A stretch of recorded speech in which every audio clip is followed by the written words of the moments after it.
মাটির চুলায় বাসার ছাদে খোলা আকাশের নিচে কাজির ভাত আর বিভিন্ন রকমের ভর্তা খেলাম সব ভাবিরা মিলে। হ্যালো এভরিওয়ান, আসসালামু আলাইকুম। কেমন আছেন সবাই? আশা করি কাছে দূরে যে যেখান থেকে আমার আজকের ভিডিওটি দেখছেন সকলেই ভালো আছেন। আমরাও আলহামদুলিল্লাহ ভালো আছি। তো এটা হলো বেশ কিছুদিন আগের একটা করা ভিডিও। আমরা সবাই কাজির ভাত রান্না করেছি আর বিভিন্ন রকমের ভর্তা। আর এই কাজির চাউলটা বেশ কিছুদিন পানিতে ভিজিয়ে রেখেছিল, প্রায় সপ্তাহখানেকের মতো। তো এখন আমরা রান্না করব আর সবাই মিলে প্ল্যান করলাম মাটির চুলায় লাকড়ি দিয়ে রান্না করব। আর এই তো আমাদের বাচ্চা কাচ্চারা, এদের জন্য আমাদের বেশিরভাগ সময় পিকনিক করে থাকি। এরা বেশ পছন্দ করে পিকনিক করাটা, আর সবাই মিলে খুব ভালো করে খেলাধুলা করে আনন্দ করে। এই জন্যই আমরা বড়রা সবাই মিলে পিকনিক করি। তো এই তো দেখতে পাচ্ছেন খোলা আকাশের ছাদের মধ্যে এসে প্রশান্তি নেই। বেশ কিছুদিন পর পরই আমরা এই পিকনিক করে থাকি।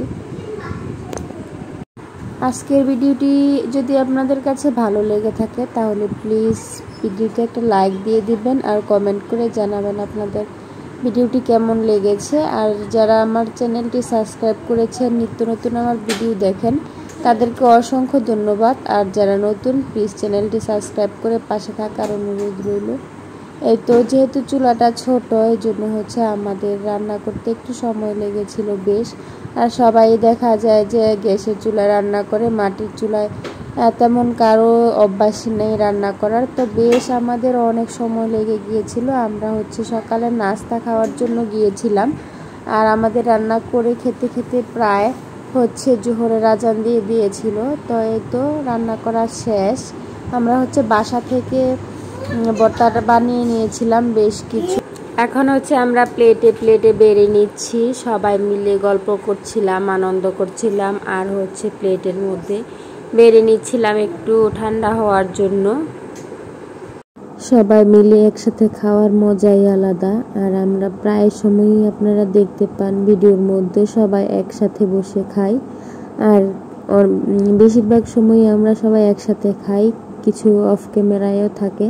তো এতে দেখতে পাচ্ছেন বিভিন্ন রকমের ভর্তা দিয়ে এই কাজির জাউ খেতে কার কার ভালো লাগে কমেন্ট করে জানাবেন। তো আজকে এই ভিডিওটি এই পর্যন্তই। সকলে ভালো থাকবেন, সুস্থ থাকবেন এই কামনা করে আজকে এখানে বিদায় নিচ্ছি। আল্লাহ হাফেজ।